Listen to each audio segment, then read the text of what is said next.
आइए बच्चों, पर्यावरण में इंट्रो के बाद क्लास नंबर 2 में आपका स्वागत है। आज से हम लोग अपने सिलेबस को स्टेप बाय स्टेप धीरे धीरे आगे बढ़ा देते हुए आगे चलेंगे, जिसमें कि पर्यावरण संबंधी जितनी भी हमारी परीक्षाएं होती हैं, क्योंकि ऑल एग्जाम यानी कि वर्तमान में ऑल एग्जाम सबसे ज़्यादा प्रश्न अगर पूछ रहे हैं तो पर्यावरण से पूछ रहे हैं। और इसके साथ अगर हम बात भी कर रहे हैं एग्ज़ाम के अलावा आपके जो कि किसी भी नौकरी के लिए एग्ज़ाम जो हैं सो हैं ही, मगर यदि आपके बीए, एमए या फिर किसी भी प्रकार की जो अन्य परीक्षाएं होती है वहाँ पर भी पर्यावरण सबसे ज़्यादा पूछा जा रहा है। तो हम लोग अपने बिल्कुल क्लास में चलते हैं। सबसे पहले अब हम बात कर रहे हैं अपने पर्यावरण की या फिर एनवायरनमेंट की अगर हम बात करते हैं तो इसमें सबसे पहला प्रश्न यही आ जाता है कि ये जो हम लोग हैं, जीवधारी हैं एवं जो वनस्पतियां हैं, जो पर्यावरण होता है वो क्या चीज़ है। तो ध्यान रखना है कि हमारा ये जो पर्यावरण होता है वो चाहे तो जीवधारी हो चाहे तो वनस्पतियां हों, उनके चारों ओर जो आवरण फैला हुआ है, जो चारों ओर का घेरा होता है, उसे हम क्या कहते हैं, उसे हम पर्यावरण के नाम से जानते हैं। एक बार फिर से समझ लीजिएगा, एनवायरनमेंट क्या होता है, पर्यावरण क्या होता है। तो ध्यान रखेंगे, हम लोग जो सभी जीवधारी हैं और उसके साथ जो सभी वनस्पतियां हैं, इनके चारों ओर एक जो आवरण होता है, एक घेरा होता है, उसे हम पर्यावरण कहते हैं। अब दूसरी बात अगर यहाँ पर आती है कि ये जो पर्यावरण का जनक कौन है, यानी कि सबसे पहले पर्यावरण का जनक किसे माना जाता है, तो जब हम इस पर चर्चा करते हैं तो यहाँ पर हम लोगों को जो पहला आंसर मिलता है वो कौन सा मिलता है, अलेक्जेंडर जो हैं वान हम्बोल्ट। यानी अलेक्जेंडर वान हम्बोल्ट जो हैं वो हमारे इस वैश्विक पर्यावरण में जो इन जनक कहे जाते हैं, इनको जनक के रूप में स्वीकृत किया जाता है। मगर यहाँ पर देखेंगे कि इंट्रो में और भी बात देखेंगे कि जैसे क्वेश्चन आपका कौन सा आ जाता है, यानी कि क्वेश्चन नंबर आपका आ जाता है 3, जिसमें बात बताई गई है कि पर्यावरण जो विज्ञान का यहाँ पर बात की जा रही है, पर्यावरण विज्ञान का जो जनक है वो कौन है, रेक्सा एन ओलिनोरस। रेक्सा एन ओलिनोरस जो हैं वो हमारी पर्यावरण विज्ञान के जनक कहे जाते हैं। यहाँ पर जैसा कि अभी आप देखेंगे पर्यावरण विज्ञान का जनक कौन है, तो रेक्सा एन ओलिनोरस को कहा जाता है। अब यहाँ पर जैसे क्वेश्चन यहाँ पर आ जाता है कि पर्यावरण, अगले क्वेश्चन की अगर हम बात करते हैं, पर्यावरण जो शिक्षा होती है, यानी कि पर्यावरण को शिक्षा के रूप में पढ़ाने का काम सबसे पहले किसने किया था, तो क्वेश्चन आ जाता है पर्यावरण शिक्षा का जनक कौन है, पैट्रिक, ध्यान रखेंगे, पैट्रिक गेडिज, ये बात ध्यान रखेंगे, गेडिज कहा जाता है। ये हमारे पर्यावरण जो हैं शिक्षा के जनक के रूप में कहे जाते हैं। तो इस बात को जरूर ध्यान रखेंगे, पर्यावरण शिक्षा का जनक किसे कहा जाता है, तो पैट्रिक गेडिज को कहते हैं। अब हम लोग अपने अगले इंट्रो वाले प्रश्न की अगर हम बात करते हैं तो यहाँ पर पर्यावरणीय विज्ञान की जो शाखा होती है, हमारे पर्यावरण जो विज्ञान की शाखा होती है उसे हम क्या कहते हैं, तो ध्यान रखना पारिस्थितिकी कहा जाता है। इसको हम लोग क्या कहते हैं, पारिस्थितिकी के नाम से जानते हैं। बिल्कुल बहुत ही महत्वपूर्ण है, क्योंकि हम लोग अपने इस नए सिलेबस के जो है सब्जेक्ट पर हम जो चल रहे हैं अपने पर्यावरण में, इन्वायरमेंट में, तो इसमें अगर आप स्टेप बाय स्टेप सभी चैप्टर को आप क्लियर नहीं करते हैं तो आपके केवल पर्यावरण के केवल कुछ प्रश्न ही आपको याद रहेंगे, जबकि संपूर्ण सिलेबस से सबसे ज़्यादा क्वेश्चन पूछे जाते हैं। तो यहाँ पर क्वेश्चन आपका बनना है कि पर्यावरणीय जो विज्ञान की शाखा होती है, यानी पर्यावरण विज्ञान की जो शाखा है वो क्या कहलाती है, उसे हम पारिस्थितिकी के नाम से जानते हैं। बिल्कुल इस प्रश्न को ध्यान रखेंगे। और यदि अब हम इसके आगे प्रश्नों को लेकर चलते हैं तो यहीं से हम लोग आगे अपना बढ़ते हैं। अब प्रश्न यहाँ पर आ जाता है पारिस्थितिकी पिरामिड का जो प्रणेता है, यानी अगला क्वेश्चन आपका आता है पारिस्थितिकी पिरामिड,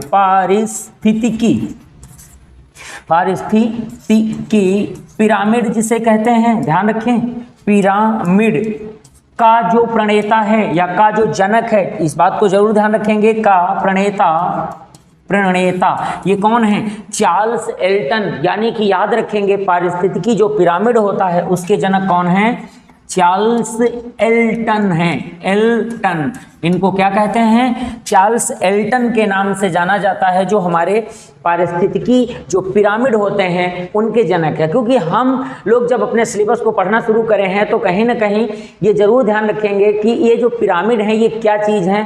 तो यहाँ पर ऊर्जा का एक पिरामिड होता है जो कि कभी सीधा या कभी उल्टा हो सकता है। अपनी अलग अलग परिस्थितियों में ये पिरामिड सीधे और उल्टे होते हैं। अब हम लोग अपने अगले प्रश्न की ओर देखते हैं। अगले 7 नंबर की पारिस्थितिकी, पिरामिड के बाद पारिस्थितिकी का जनक कौन है। यहाँ पर क्वेश्चन अगला बनता है, ये बन जाता है पारिस्थितिकी का जनक कौन है, का जनक, ठीक है। वेरी मोस्ट क्वेश्चन, पेपरों में सबसे ज्यादा बार क्वेश्चनों को पूछा गया है, यानी रामदेव मिश्रा। क्वेश्चन यहां पर एक बार फिर से जान लीजिएगा, हमारी ये जो पारिस्थितिकी है, ये जो एनवायरनमेंट है, इनके में जो पारिस्थितिकी इसकी एक शाखा आती है जो हमारे विज्ञान में बोला जाता है, तो इसका जनक कौन है, तो रामदेव मिश्रा। आप याद रखेंगे, रामदेव मिश्रा के नाम से इसे जाना जाता है। यानी कि रामदेव जो मिश्रा हैं, ये हमारी पारिस्थितिकी का जनक इनको कहा जाता है, जिसे हम रामदेव मिश्रा कहते हैं। चलते हैं हम लोग अपने अगले प्रश्न की ओर चलते हैं कि जहां पर पारिस्थितिकी की बात आती है कि यहाँ पारिस्थितिकी का जो जनक है रामदेव मिश्रा हैं, तो दूसरा प्रश्न, पारिस्थितिकी शब्द का जनक कौन है। यही क्वेश्चन आपका रिपीट कर देते हैं, जिसकी भाषा चेंज हो जाती है और आंसर भी बदल जाएगा। तो पारिस्थितिकी, इसे केवल बोलते हैं पारिस्थितिकी शब्द, ठीक है। पारिस्थितिकी शब्द का जनक किसे कहते हैं, ये बात जरूर याद रखेंगे। इसका जो जनक होता है कौन है भाई, पारिस्थितिकी शब्द का अलग पॉइंट बनता है। और अगर देखेंगे तो इसका आंसर एक साथ अगर हम लोग करते हैं, तो यहाँ पर अगर ये कर दिया जाए कि पारिस्थितिकी थी की आगे तंत्र यहां पर कर दें, तंत्र का जनक कौन है, तो जब यहां पर देखेंगे कि दोनों बात यहां पर आपको देखने में एक जैसी लग रही है, मगर दोनों के आंसर आपको अलग अलग करने हैं। यानी कि जब आपसे पारिस्थितिकी पूछा जाता है, जैसे भी पारिस्थितिकी पूछा जाता है, तो इकोलॉजी यहाँ पर आ जाती है कि इकोलॉजी शब्द का जो जनक है वो है कौन।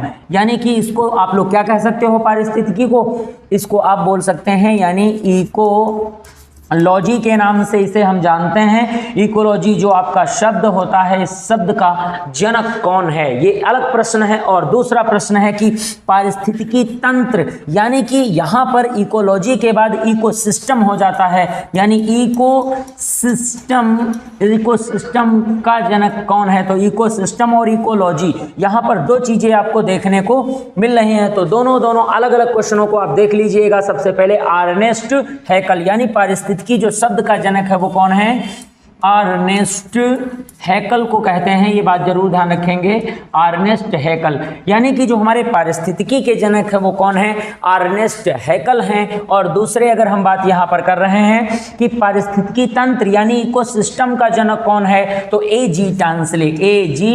टांसले जिसको हम कहते हैं, ये हैं हमारे जाने की इकोसिस्टम के जनक। यानी कि पर्यावरण से जुड़े हुए जो तथ्यात्मक है, जिनको हम परिचय कहते हैं, जिनके बारे में हम इंट्रो अपना करते हैं कि पर्यावरण में किस तरीके से हम स्टेप बाय स्टेप आगे बढ़ेंगे। तो कहीं ना कहीं आप अगर सीरियल से आगे बढ़ते हैं तो आपको समझ में ज़्यादा आएगा, अगर आप बीच बीच में पढ़ते हैं तो आपको बहुत अच्छा समझ में नहीं आएगा। इसलिए अगर क्लास में आए हैं तो बिल्कुल विषयों के अंत तक बने रहें, क्योंकि हम आप लोगों को बिल्कुल पहली बार सभी सब्जेक्ट को बिल्कुल क्लास टू क्लास यानी सीरियल बाय सीरियल पढ़ाने वाले हैं आपके चैनल पर। तो बिल्कुल चैनल पर बने जरूर रहें। अब हम लोग अपने अगले क्वेश्चन की ओर देखते हैं कि जैसे हमारा अगला क्वेश्चन आता है कि यहाँ पर अभी तो बात की गई कि इकोलॉजी और इकोसिस्टम ये एक अलग अलग दो शब्द होते हैं, जहाँ पर अर्नेस्ट हैकल केवल इकोलॉजी शब्द का जनक कहा जाता है उनको, परंतु पारिस्थितिकी जब तंत्र की बात आती है तो कौन हो जाते हैं, ए.जी. टांसले हो जाते हैं। और दूसरा क्वेश्चन यहाँ आता है, बिल्कुल आसानी से आप ध्यान रखेंगे कि जब भी पूछा जाए कि पर्यावरण दिवस जिसे हम कहते हैं दिवस जो होता है ये कब मनाया जाता है, तो इसका आंसर होता है 5 जून। बिल्कुल बहुत ही सरल प्रश्न आपका है, लगभग हर बच्चे को ये क्वेश्चन कंप्लीट होता है कि परंतु इसको किस रूप में मनाते हैं। इस पर्यावरण दिवस को वैश्विक स्तर पर मनाया जाता है, इसलिए इसे क्या बोलते हैं, इसे बोलते हैं विश्व पर्यावरण दिवस कहा जाता है। ये बात जरूर ध्यान रखेंगे, यानी कि इंटरनेशनल स्तर पर मनाया जाता है पर्यावरण दिवस, इसलिए ये इंटरनेशनल जो है आपका एनवायरनमेंट डे के नाम से जाना जाता है, जो कि कितनी तारीख को मनाते हैं, 5 जून के दिन मनाया जाता है। अब हम लोग देखते हैं यहाँ पर देखेंगे कि अपने अगले क्वेश्चन में जब देखते हैं जो पर्यावरण से रिलेटेड पॉइंट आते हैं तो उनको सबसे पहले उठाया हम लोगों ने अब यहाँ आता है क्वेश्चन की पर्यावरण संरक्षण की अगर बात करते हैं, संरक्षण अधिनियम की बात करें तो यहाँ पर ये पर्यावरण संरक्षण अधिनियम हमारे इस पर्यावरण को बचाने के लिए, किसको, ये जो हमारा एनवायरनमेंट है इसको बचाने के लिए सबसे पहले कब लाया गया था, तो 1986 में अधिनियम लाया गया था। यानी कि क्वेश्चन आपका यहाँ पर ये हो रहा है कि ये जो पर्यावरण संरक्षण अधिनियम है ये कब अपने भारत में आया था, तो यहाँ पर भारत में ये पर्यावरण संरक्षण अधिनियम लगाया गया था, जिसके अंतर्गत यहाँ पर कानून निर्मित किए गए। अब हम लोग यहाँ पर देखते हैं कि अपने ये जो पर्यावरण है जिसे हम एनवायरनमेंट बोलते हैं, ये जो हमारा एनवायरनमेंट है इसकी संरचना एवं पर्यावरण का जो प्रकार होता है वो क्या है। तो यहाँ पर देखेंगे कि पर्यावरण की संरचना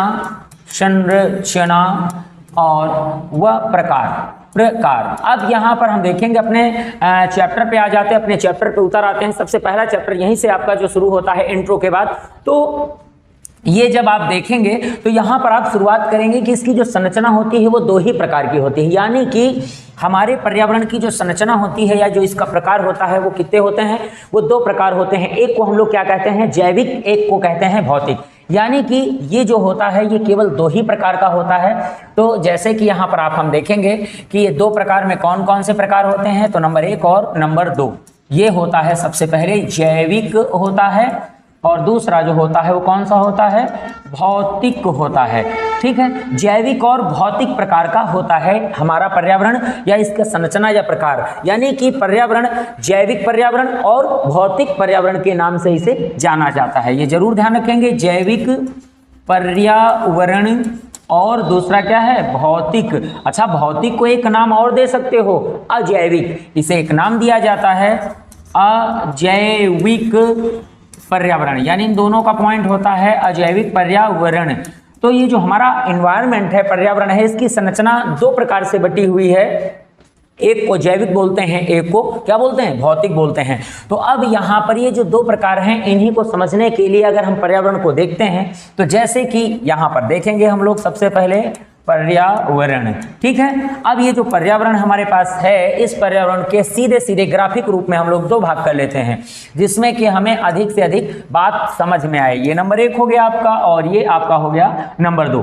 जैसे कि अभी आप लोगों ने यहाँ पर देखा कि ये नंबर 1 नंबर 2 का जो ग्राफ बनता है इसमें क्या क्या रखेंगे, एक में जैविक रखेंगे, एक में क्या रखेंगे, जैविक प्रकार का रखेंगे और एक में जैविक, पूरा नाम नोट कर लीजिएगा बिल्कुल जैसे वहां था, पर्यावरण। ठीक है, और दूसरा कौन सा होता है, भौतिक पर्यावरण। यहां पर याद रखेंगे भौतिक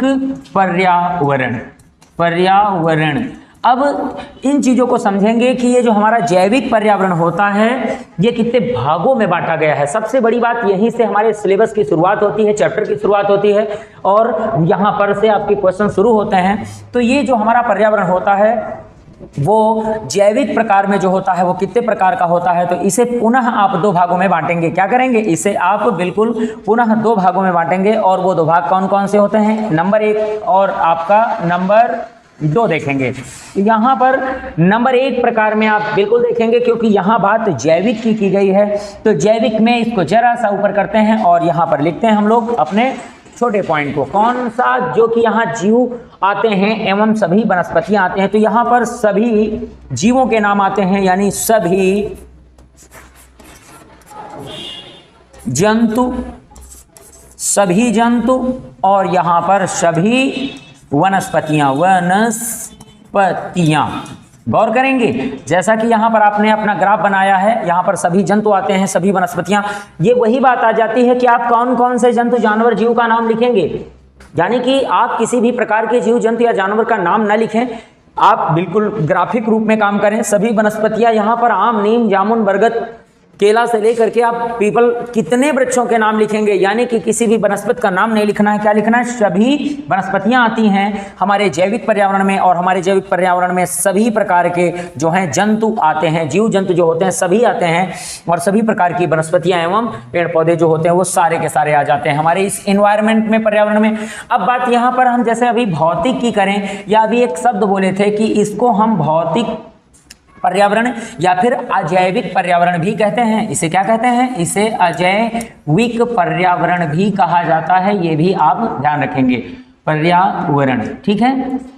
ये अब देखेंगे इसको कितने भागों में बांटा गया है, तो बिल्कुल हमारे जितने बच्चे हैं इसको आप 3 भाग में बांट लेंगे, यानी कि ये जो हमारा कौन सा पर्यावरण होता है, जो भौतिक पर्यावरण होता है, ये पूरे के पूरे 3 भाग में बांटा होता है। कौन कौन से वो 3 भाग होते हैं, तो एक को हम बोलते हैं जल पर्यावरण, ठीक है। दूसरे को क्या कहते हैं, वायु पर्यावरण, और अगले को क्या कहते हैं, जिसको हम लोग कहते हैं स्थल पर्यावरण, ठीक है। ये जरूर ध्यान रखेंगे। जैसे कि अभी यहाँ पर बात की गई है जल पर्यावरण, स्थल पर्यावरण और वायु पर्यावरण, यानी कि यहाँ पर 1 नंबर और 2 नंबर और 3 नंबर। जब भी आपसे पूछा जाए भौतिक पर्यावरण कितने भागों में बटा हुआ है, उसकी संरचना कितने भागों में बटी है, तो बिल्कुल अलग प्रश्न आपका बनता है कि ये 3 भागों में बटी हुई है, जल पर्यावरण, वायु पर्यावरण और स्थल पर्यावरण। मगर जब बात की जाए जैविक पर्यावरण की बात, तो ये कितने भागों में बटा हुआ है, ये 2 भागों में इसको बांटा गया है। एक में सभी प्रकार की वनस्पतियां आ जाती हैं, एक में सभी प्रकार के जंतु आ जाते हैं यहाँ पर, तो ये हमारा एनवायरनमेंट हो जाता है। परंतु जब हम लोग इनमें आगे चलते हैं तो हम लोग अपनी अगली क्लास में इसके बारे में पढ़ेंगे, जो कि आप क्लास नंबर जो है 3 देखेंगे, उसमें आप इसी के जस्ट आगे अपनी क्लास को आगे बढ़ाएंगे। मिलते हैं अगली क्लास में, तब तक के लिए जय हिंद।